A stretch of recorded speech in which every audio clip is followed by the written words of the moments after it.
What do you say? Yes. Hello. How are you? Oh, I'm hunky and dory. You know, so Rabbi just texted me like a few minutes ago that he won't be able to make it today. I'll be here next week. Yeah, I started hearing in about 20, 25 minutes. So I'm only with you. So we'll do something. Hold on 1 second. Just a second here. I'm going to see us is coming. I'm going to start. It's actually broadcasting it on Facebook too, so some people may be watching on Facebook. Maya. Hello? Maya, can you hear me? Okay, we are live. So let's get started.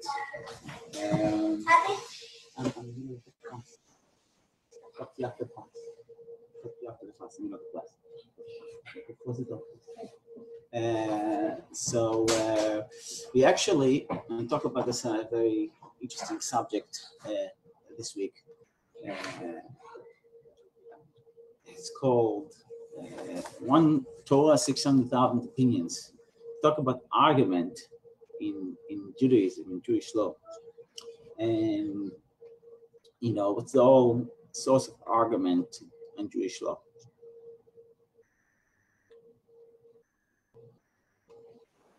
So there is a story about this family that is moving out to, going out from for a wedding. There's a wedding, it's a beautiful wedding.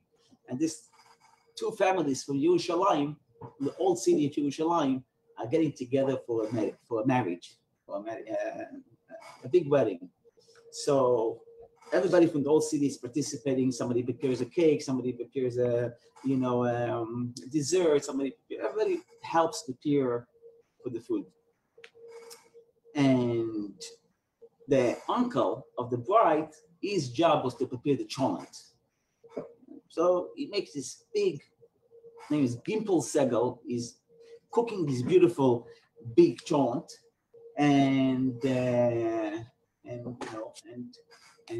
he's all excited. He puts everything in it. They even slaughtered 2 chickens to be put in the cholent. And you know, it was uncommon. It was very special back then, and years ago. So he put all the stuff that you have to put in the cholent to make it really delicious. So, however, suddenly a big problem happened. What happened? A little bit of milk ends up spilling into the cholent pot. And Rabbi Gimpel said, "Oh my gosh, what I'm doing now? You know, meat and milk is not allowed in Judaism. So, is this old cholent, this big pot that I prepared, you know, for everybody, even though I was doing the week, but the good cholent in Yerushalayim, they even eat cholent during the week, not only on Shabbos. You know, it's very good. They love it. So, what is he going to do? So, he was trying to figure out if there is 60 times in the amount of the meat over the milk was spilled. If you have 60 times, there's a law that says if you have 60 times over the meat that is spilled, you know, that over the milk that has been spilled, then you don't do, it's okay. It's nullified. It's called the law of nullification. It's been nullified and you can eat it. But he was unable to measure exactly to figure out how much milk was spilled. So he has a problem. So he went to one of the rabbis and he asked him, what do I do? So the rabbi said, call a non-Jewish chef. They call an Arab from the next street, and the rabbi turned to the Arab and tell him, please taste from the cholent and tell me which flavor do you feel in it. So the Arab tastes from the cholent, and he said, this is so good. This is the only cholent the Jews know how to do. The Rabbi asked him, take another bite. Please taste a little more. Don't you feel some feeling of milk in there? The Arab says, no, I don't see any milk. It's all good. He left. The rabbi's face lit up and he turned to Gimel and he said, now call me a Jew, but make sure that he is a Sephardic Jew, not an Ashkenazi Jew, that he's a Sephardic Jew. So the rabbi, the uncle of the bride, people were surprised. Why call a Sephardic Jew, not an Ashkenazi Jew? But the rabbi said he's doing. So he gets the Jew, and the Sephardic Jew comes in, and he said, "Please taste the meat and tell me if you could taste milk flavor in it." And he tasted it, and he said, "No, I don't taste any milk in it. It tastes like a good cholent." So the rabbi said, "If so, the cholent is kosher. You can eat it. There's no flavor of meat in it. No flavor of milk in it. Everything is good." Here comes the question. We all know that meat and milk is not allowed to eat as long as you feel the taste of one of them, the meat or the milk. And how do you check to see if there is a taste of milk or not? It's not allowed to eat. You're not allowed to eat it. If you're not allowed to eat it, how do you taste? So the answer is that in the halacha, it says that in the Shulchan Aruch, the Bet Yosef, who is the Sephardic ruler, rules that if a non-Jewish person comes and he tells us, he doesn't have any intention, he doesn't have any side, he just says like, "Oh, I don't see any milk flavor, any meat flavor in it, any milk flavor in it," then there's no problem. Then it's okay, and you're allowed to eat from the pot. So that's what he rules. But he is the Sephardic leader. However, the Ashkenazi leader, who is the Rama, Rabbi Moshe Isserlich, he is the ruler for the Ashkenazi Jews, and he wrote that a Jew is not, that you can trust a non-Jew as to be a Jew. However, here comes the question: how could a Jew taste from something that may be not kosher? So what the rabbi said: go call a Sephardic Jew. A Sephardic Jew is allowed to eat from it. An Ashkenazi Jew is not allowed to eat from that. Why? Because Sephardic ruler said you could taste on a non-Jew. So if a non-Jew said it's good, you could eat from it. But an Ashkenazi Jew says that, the Ashkenazi ruler said, you don't trust a non-Jew, so it has to be a Jew. But which Jew could taste from it? Only a Sephardic Jew follows the Sephardic ruling. And that's obviously raises a question that we have. And, many ask sometimes this question, what is it? Do we have two Torahs? One Torah for Ashkenazi Jews and one Torah for Sephardic Jews? It isn't. And, so what is this all about? So we're talking about argument in the Jewish law. There is generally argument. The Torah does not support argument. The Torah says, Torah says that you shouldn't be like Korach, and he's a Sambali who had a dispute with Aaron. So the Torah does not support any type of dispute. The Torah does not believe in dispute, not support dispute. And the Torah is a source of peace. It says, Drachei darchei noam, her ways are pleasant, and v'chol netivotei shalom, all of her pathway is peace. So how could the Torah, which is peace, has all this argument? There's so many arguments in the Talmud. There's so many, disputes. So what's going on here? What's actually happening here? So this actually is going to bring us to a very interesting argument that we find out in the Talmud. And there's a couple of arguments that we're going to discuss. This time we'll discuss just one of them that are very interesting. And once we look at them and examine them, then we're able to go back and understand why there is halacha for Sephardic Jews and halacha for Ashkenazi Jews. So this will also help us understand some very important concept in the oral Torah. So there is a Talmud piece that talks about an argument was about a certain type of oven. It was called the oven of Achnai. Some said this was a certain person, certain man who made this.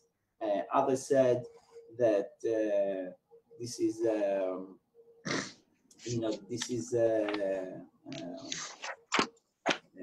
this oven is called achnai, like a snake, because there was so many arguments around that. It goes around and around and around and around like a snake. It just gets around and around. So there was in the beginning of the 2nd century CE, there was a great yeshiva. In the yeshiva was Rabbi Yeshua, Rabbi Eliezer, and Rabbi Akiva, and they are arguing whether this type of oven receives impurity or not. Some oven receives impurity and some not. So the argument is that oven receive impurity or not? So all the sages come out with the conclusion that it receives impurity. But according to Rabbi Eliezer, it doesn't receive impurity. So I'll just see this text. It says, on that day, the Braita touched, on that day, Rabbi Eliezer advanced all the arguments in the world, defending his lenient ruling. But the sages did not accept his arguments. I'm reading from the Talmud. Rabbi Eliezer said to them, if the halacha accords with me, let the carob tree prove it. So Gemara tells us, upon the carob tree was uprooted from its place and moved 100 amas, moved so many feet. And some say it was 400 amas, it was much greater distance. But they were unconvinced with this proof. And they told them, the sages said to them, you cannot bring proof from a carob tree. I mean, these sages get argument here and arguing, carob tree is not proof, cannot be a proof. He then said to them, if the halacha accords with me, let the water canal prove it. Whereupon the water in the water canal flowed backwards. Sages again told him, you can't bring a proof from water canal. So he said, okay, if the ruling is like me, if halacha is like me, let the walls of the study hall prove it.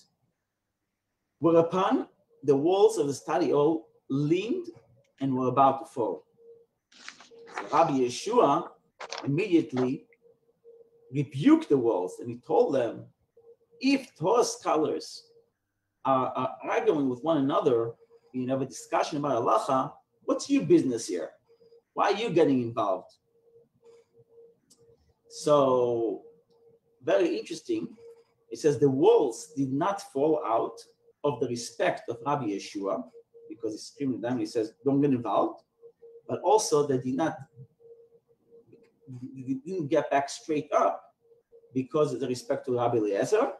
And the Talmud says they still continue to lean until this day. So Rabbi Eliezer didn't give up. Rabbi Eliezer said to them, if halacha is with me, accords with me, let the heaven prove it. Whereupon a heavenly echo went forth and proclaimed, what do you have with Rabbi Eliezer, whom the halacha follows in all places? Meaning that the voice from heaven come and said, Rabbi Eliezer is right, the halacha is like him. You would have think that Rabbi Yeshua would give up. Rabbi Yeshua stood on his feet and said, Lo b'shamayim, the Torah is not in heaven. What does that mean? The Gemara explained, Talmud explained. Amar Rabbi Yirmiyah, Rabbi Yirmiyah said, it means that we pay heed to heavenly echo in matters of halachic, for the Torah was already given to men Mount Sinai. We don't pay, he says, in this thing we pay no attention to heavenly voice. So heaven cannot get involved. And the Gemara relates the rest of the response of Rabbi of the heavenly echo to this heavenly echo, that we don't pay attention to a heavenly echo, to heavenly voice because you, God, already wrote in the Torah at Mount Sinai, according to majority, the laws, the matter should be decided. So since the majority arguing with Rabbi Eliezer, even heaven, so to speak, God says, I am holding like Rabbi Eliezer, and not like Rabbi Yeshua, we don't follow Rabbi Eliezer. What does it mean? It means that Rabbi Yeshua understood that according to Rabbi Eliezer, he had some type of a very deep understanding that even God said he's right. But he said, we don't follow heavenly voice. So even though the understanding is deep, but that's on the level of the understanding. But on the level of ruling, you don't follow heavenly voice. Since the Torah was given in Sinai, we're going to be celebrating Shavuot next week, next Friday. That's why I chose this subject. So you don't follow this. We don't go by the heavenly voice, and we don't go by miracles. The way to decide an argument is not by all the miracles. And Rabbi Yeshua, you think about it, he was very courageous. This guy shows him all this proof. Rabbi Eliezer was a very, very great sage. The students, his teacher, Rabbi Yochanan ben Zakkai, said on him great, great things and unbelievable things. But if the majority are arguing with you, no matter how great you are, and your understanding could be very deep, when God gave the Torah on Sinai, God gave permission to the rabbis, when they have an argument and they come up with an understanding of what the Torah say, they come up with explanation of what the Torah says. Now they don't, you don't follow anymore, you only follow the majority, because God gave the ruling that you follow the majority.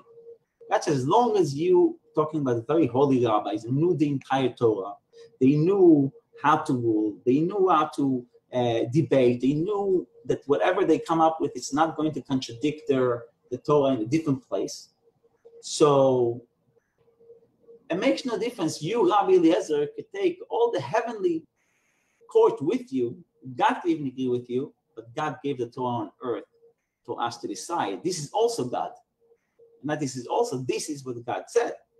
So even if a voice comes from heaven, so you're right, we don't go with that. Not only that, it says, there's a saying that, they met Elijah the prophet.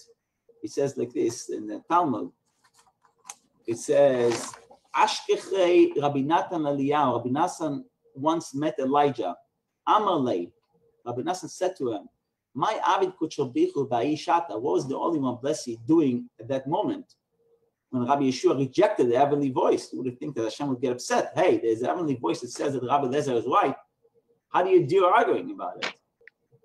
Amalei, Elijah responds to him and says, what did Hashem do? The Holy One was laughing and saying, Nitzchuni v'nai nitzchuni. My children have prevailed over me. My children have prevailed over me. So basically, Hashem said, I gave the Torah down on earth. And Rabbi Yeshua sort of convinced the heaven that, that we are right. And again, not necessarily that God changed his mind and say, okay, Rabbi Eliezer is not right, or the original echo from heaven is not right. But it's like we said before, it could be a very deep, a very important understanding about Torah. But if the majority comes up with a different rule, and they are, also great all the rabbis who know the Torah, know the principles that God gave to Moses, how to apply the Torah to cases where the Torah did not directly speak about. That's where, the oral Torah we get from Moshe in Sinai. And along with that, we have the principles, how to learn from the Torah, from relying based on the Torah to cases where you don't know what it would be. So here came, just the whole idea of what happened in the giving of the Torah that we're going to celebrate next week on Shavuos. What are we celebrating? We're celebrating this gift that Hashem gave us from Sinai, that Hashem gave us such tremendous gift, such a great gift, that we are able to take this Torah and bring it down to earth in a matter that we have the ability to sort of change things and make things, our action makes a difference.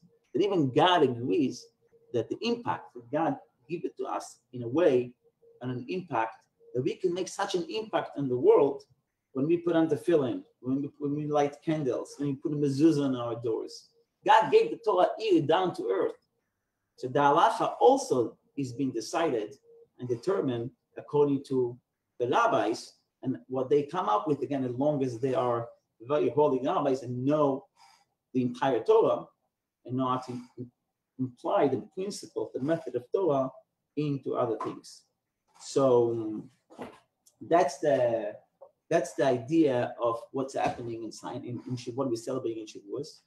And actually, we're going to continue to talk about another one or two examples of such arguments, and then we're going to conclude and explain, why there's certain people who follow that and people follow this. There's different in Ashkenazim and Sfarim and so on and so forth. But what we take from this action is that we have a deep impact that we make through our action, through our Torah study, and through every mitzvah that we do. And every mitzvah brings Mashiach. So, B'ezrat Hashem, we should merit to see the coming Mashiach very soon. There will be no challenges, no suffering, etc.